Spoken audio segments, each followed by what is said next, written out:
Welcome to the MS Gym podcast. I'm your host, Jody Feltham, and it's about to get real as we listen to the victories and struggles of our own MS Gym members. So let's dive in. MS is often referred to as the snowflake disease, meaning that no two people with MS will look the same, have the same symptoms, or go about living their life the same way. The MS Society states that the average age to be diagnosed is 30 years old, and yet it's not always the case. And today's guest shares about her experience being diagnosed with MS much later in life. Hello, MS Gym family. Thanks again for tuning in for another podcast with one of our wonderful members in the MS Gym. So today, I am so looking forward to my chat with Annice today. So thank you, Annice, for joining me. And I look forward to learning more about your story. Thank you for inviting me. I'm excited to be able to share it with you. Great. So, Annice, can you tell me about how old were you when you were diagnosed with MS? I was 68 years old when I was diagnosed. So that's kind of late in life, but when I was diagnosed with secondary progressive MS because I had had a lot of other quirky symptoms for like 20 some odd years, but because they came and went, I never assigned any title to them. I just thought, oh, well, that was quirky, so it's over, let's go on. So I did that all those years without even knowing it was MS. And what kind of tipped the bucket then? What was it that led to the diagnosis? Well, there were two things primary that led to the diagnosis. One was extreme fatigue that was all the time, even though I had done nothing. And the other was balance issues that were all the time. They didn't go away. I mean, I could be standing at one side at the sink and turn around to be to the stove, or I could reach both if I stood in the middle and put my hands out, and my balance was off, and I'd have to catch myself to keep from falling. And I thought that is really strange. And finally, that led to going to see what was that all about. Okay. Okay. So yeah, like you mentioned, it is unusual at 68 to be diagnosed. I know like the common age is like in 30s, kind of like that childbearing age, to be diagnosed. But the fact that you can trace symptoms back to 20 years shows that something was brewing there and it was just kind of waiting to rear its ugly head. So obviously, being diagnosed later on, when you went to the neurologist, and I have to say that Annice and we actually have the same neurologist, which is so awesome. So many coincidences between her and I's relationship. And so what did the neurologist tell you? Well, the neurologist told me I had secondary progressive MS, and there was only one thing that he could even consider recommending, but he wasn't pushing it. And that was because of the side effects that went along with that. He wasn't real comfortable with that. And he gave me the information to read and, let him know if I wanted to try it.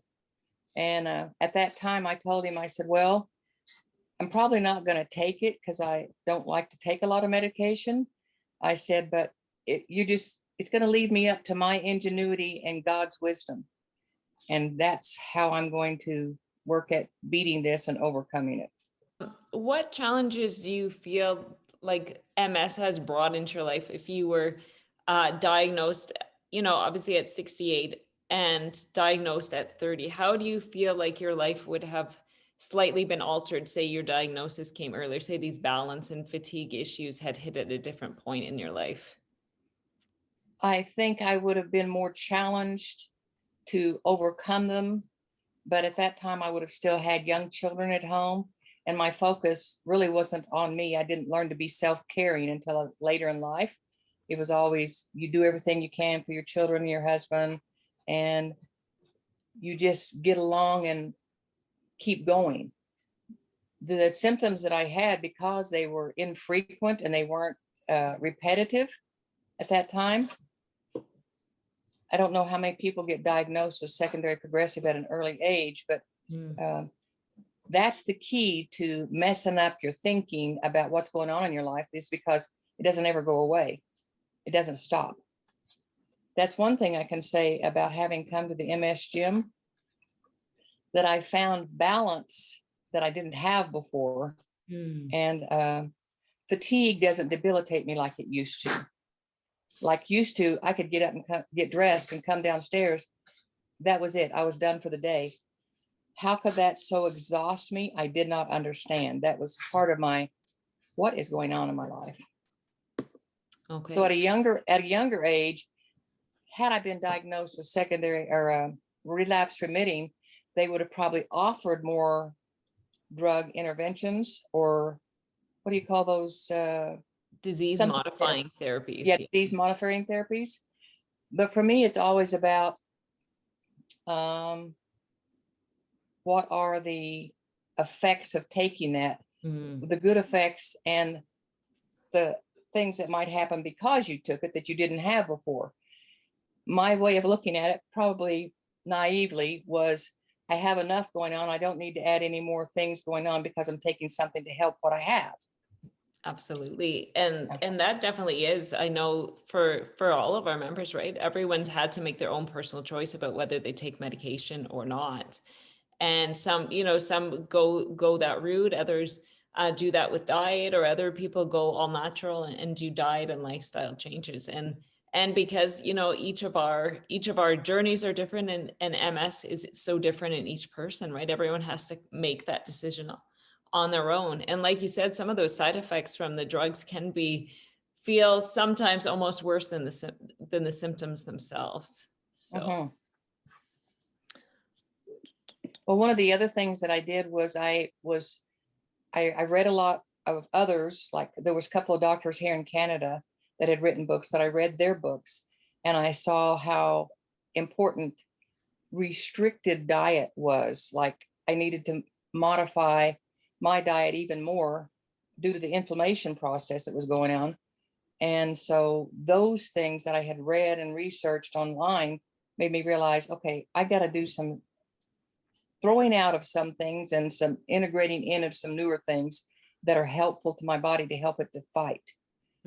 that's important. And that's great that you made the effort to find resources that would help you in your own healing journey, whether it was through Mhm. medicine or not. So, And see, I was so fatigued, I didn't have the energy to exercise. So exercise has never been big on my things to-do list, because I just couldn't get into it even before I had MS. So to go to the MS gym and feel so gung-ho about it and recommend it to everybody, it's like a big flip and switch and change, because I realized the benefits of this kind of exercise for me. The neuroplasticity effect of the exercises that Trevor puts together for us, it's life changing. It changes my symptoms, it changes my ability to live a more productive life. So I'm grateful I found the MS gym. hmm, I'm so happy that you're part of our family too. And Oh, thank you. I'm so glad to hear that, that it's really helped manage some of your symptoms, because I know that, you mentioned obviously you don't have young children at home, but you have young little furry children at home that Mhm. I'm sure occupy a lot of your time and energy. So Oh, how do you fit into, because they're a little bit older now, but when you first brought them home as puppies, that would have been kind of exhausting. How did you manage that into your everyday life? A lot of bending down, a lot of picking up. and that was the benefits I had seen from the MS gym, that I could do that. Had I tried to do that before the MS gym, I just don't know how I would have made out, but I was able to bend down a lot and pick them up because they didn't weigh a whole lot.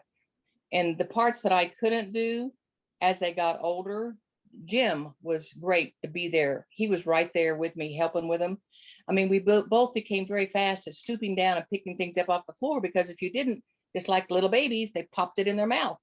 Then you're trying to pry it out of their mouth. So, it's been a process. That's funny. I said not young children, but it sounds like these two little critters could be actually a lot more work than young children, because they don't necessarily have logic to understand the same way that children might. So, I know that, you were diagnosed later in life, but you've gone through quite a few health challenges in the past, and even in like the decade before MS actually showed up in your life. Yes, actually, in July of 2011, I was diagnosed with diabetes 2, which shocked me. But then in September of 2011, I was diagnosed with cancer. So for me, at that point, cancer was a lot bigger word in my mind than diabetes. I didn't really understand how deadly diabetes can be, but cancer was a much bigger word. And the only reason it wasn't a scary word in my life at that time was because God had brought Jim into my life. Everything about what was going on in my life referenced cancer was overshadowed and overpowered by love. I didn't give any thought time or tangled up thinking about cancer. One of my first thoughts about cancer was, I said to my sister, I believe, I said, I'm going to live and not die. And Mhm. she said, I agree with you. So here we are, almost 10 years later. I guess it is 10 years later, 10 years later. And that's what the Lord has enabled me to do through this process. And then on top of that, thank God cancer was already under the rug and like a done deal before MS came along, because MS in itself, in its staying symptoms, was very debilitating and demoralizing, actually. Mhm. It was really a hard fight to keep myself out of deep depression. I would sleep a lot. And I remember one morning, Jim came upstairs and it was late in the morning, of course, but I was still asleep. And he said, get dressed and come down. He said, we're going to go have coffee in the forest. And I was so intrigued and excited because I realized I was already feeling depressed. And I got dressed and came down and he took me out. Of course, he had to help me walk out to that part of our yard that he cleared up that seemed like a forest. And he said, the little kids that you see playing over there, those are fairies. Don't worry about them. That's one of my fondest memories of Mhm. how he tried to help me overcome part of what I was battling. That's so wonderful. Hearing, about your second chance at love, your second love story with Jim, and it's so wonderful that he came into your life at just the right time. And Yes.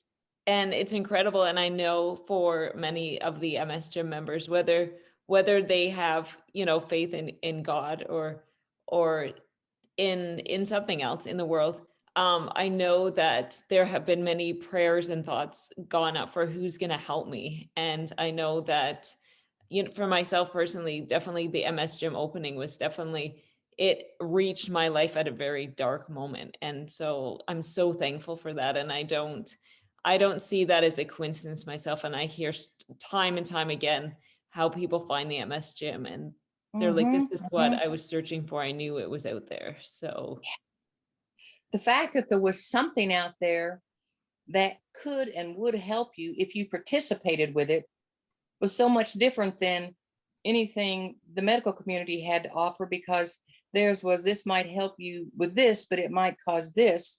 And the MS Gym had no, it might cause this, that was negative.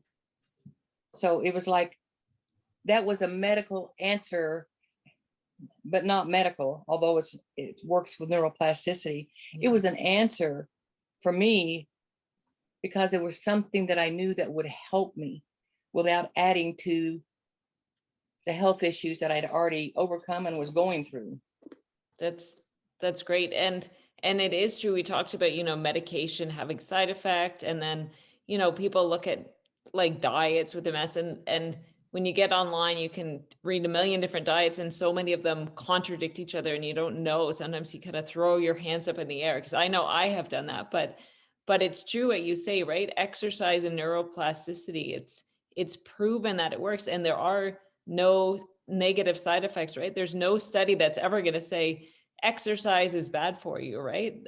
All of them say, even, MS, or even, for example, diabetes, like exercise is a solution, for every health concern. So it's such a great resource that we have. So Right. And last year when I saw the MS neurologist, the time before, because last year was a phone conversation, she said to me, I noticed you've lost weight, which shocked me that she could remember me from a year ago. And I said, well, I did that to help with the diabetes, because to help with the inflammation process. And she's the one that told me that that helps with inflammation because of MS too. I didn't realize inflammation was such an issue with MS, but the fact that I was doing what I was doing to lose weight was helping with the inflammation. Plus, then when the MS Gym came along, she was intrigued because I'm better. Oh, she says, how are you doing? I said, I'm better. How come? What makes you better? The MS Gym makes me better. Wow. Yeah. That's so great. That's so encouraging to hear. So what do you think, whether it's MS or some of your other health challenges, what do you think that they've taught you in life? What's the greatest thing that you would say? And I know some people, they say, I'm so thankful for cancer or MS because of this. And I don't think we're all at that point in the journey. I'm certainly not there myself that I can be thankful that I have MS. But what do you think in your life MS has taught you? Well, I can tell you, looking back at cancer, just for an instance, Jim said to me when he was talking to me from Canada one time when we were still just dating and I had cancer, he said, what blessings have come with the cancer? And in my mind, I'm going, are you crazy? If you were here, I would slug you. But in my mind, immediately, the answers came to me, the blessings that had come with cancer. A, I had met Jim. B, love, God's love for me and through Jim to me helped me to overcome cancer as though it was a cold. Because even though all the processes that I went through and the treatment that I went through, it was all about getting through it. And when's the next time Jim's coming that I get to see him? So in reference to MS, I'm not thinking that there's a blessing that's come with it, but I would say the thing I have learned with cancer and with MS is that to be grateful, I'm grateful today for today. I have learned to live in today, I can't do nothing about yesterday or all the years past. And I don't need to worry about tomorrow because tomorrow's not here, but staying in my today has allowed me to live my life more fully and with joy, because I'm not fretting about something I can't fix and I don't know if it's even coming. So being grateful for today has been one of the things that I've learned with MS and with cancer. You so eloquently put so much of what we talk about in the MS Gym and the hope about living in the present and how important it is to be in the present and not to try to go back to the past and not try to crystal ball the future. How each day, we're only given each day as it comes, and we're not given the strength for tomorrow because it's not here yet. And I think it's so beautiful that you've learned that lesson. And I don't know if that's something that you've learned in the last decade or if it's something that you've had in your life for a long time, about staying in the present moment. It's been the last decade that ability and that awareness and how to do that has come. And that's been a part of Celebrate Recovery in my life. So between Celebrate Recovery and the information that I've learned from there about acceptance and staying in today, and then the MS Gym with their mindfulness and with their do what you can. You can't do it all, do this part. I mean, that's life. I used to couldn't stand up in the kitchen and cook a meal or wash the dishes because I didn't have the strength and I didn't have the energy. And now I do. Wow. That's big changes. I mean, I used to sit in my rollator in the kitchen to try to help out in the kitchen. It was a pain in the derriere and I was more in the way than I was a help, but it made me feel better. And then when I got to where I could stand up in the kitchen and wash the dishes, even if I was leaning up against the counter, my husband was so used to doing those things, I had to fight with him to get him to let me do the dishes. He came in when I said, no, I'm doing the dishes. I said, no, I'm doing the dishes because this is something I can do now and I am going to do it. So let me do it. Let me help. Let me be a part. And that's the important part, I think, with MS is not feeling like you're alienated because you can't do this, you can't do that. Mhm. What can I do? What can I do? My mindset is to turn things around and reframe them so that I'm looking at them from the perspective of I can do this. It doesn't matter what I can't do. What can I do? Mhm. Because whatever I can do makes me feel good about me and the things that I'm doing to help me be a better me. I find it funny in the words that you say, because we read about this in the MOC about, some of the victory stories about people like, I was able to vacuum, I was able to clean my bathroom, and you said I was able to do the dishes. And you think at a different time in your life, that wouldn't have been a victory at all. That would have been, man, that's a chore that I don't want to do, right? You're like, thank goodness that someone else is going to do that. But when you start getting bits of yourself back, when you start seeing freedoms and victories, you suddenly, you're so excited to be able to do chores. It's funny how that shift happens, but I think it's part of that, almost part of that gratitude piece too, right? Like Yeah. so many things in life, and I think it gives us a different perspective, right? It's so easy to gripe and grumble about things about, oh, I don't want to do that. And then when suddenly the ability to do those things is taken from you, you suddenly become grateful when they come back into your life, because you see, yeah, you see value in your ability to move, even if it's something menial like a chore. When you're suddenly able to do it, it makes you happy and it gives you joy. Well, it changes your perspective because where before not realizing that I was taking my life for granted and my ability to do whatever I did every day, now all of a sudden I could see I can't even do the things that I used to hate doing because they were chores, but now it's fun because I get to do them.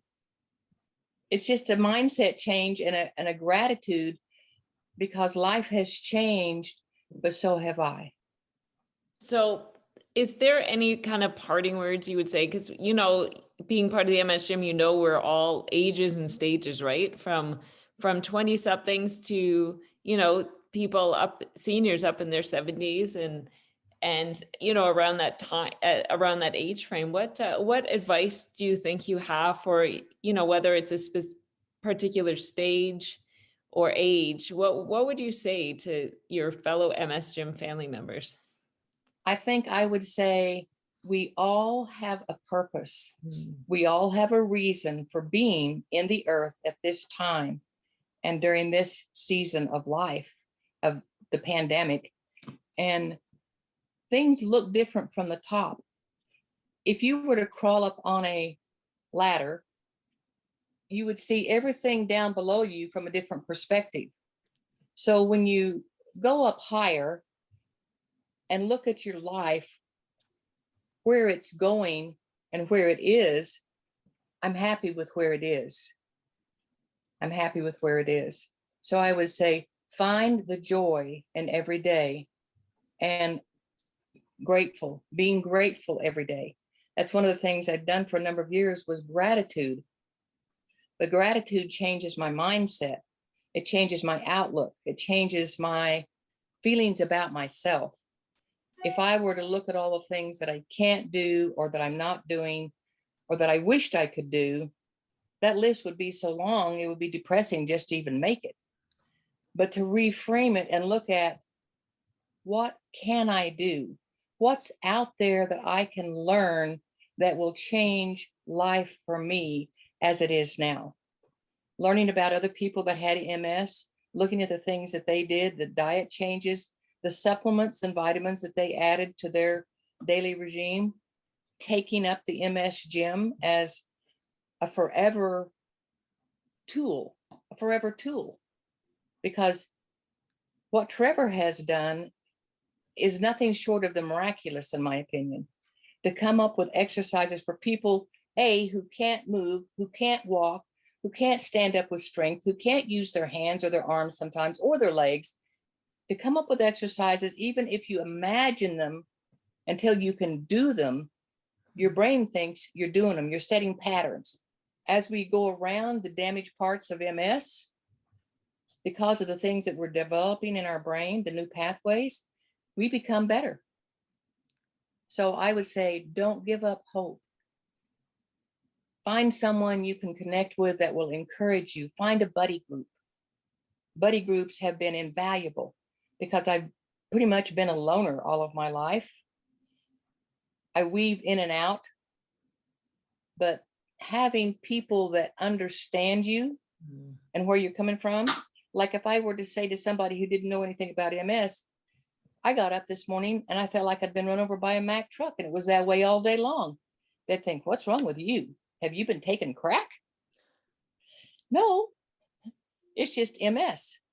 And its effects daily can change, but my attitude doesn't have to change for the worse. Because I've noticed if my attitude is bad, then my body is really bad. So it's like the author said, as a man thinks in his heart, so is he. If I think I'm a cripple, I'll be a cripple. Mm. So how I deal with the handicap sticker, from the beginning, I've called it the blue man. I have a blue man parking space. There's a blue man. I can take that one because I have a blue man. I've needed that.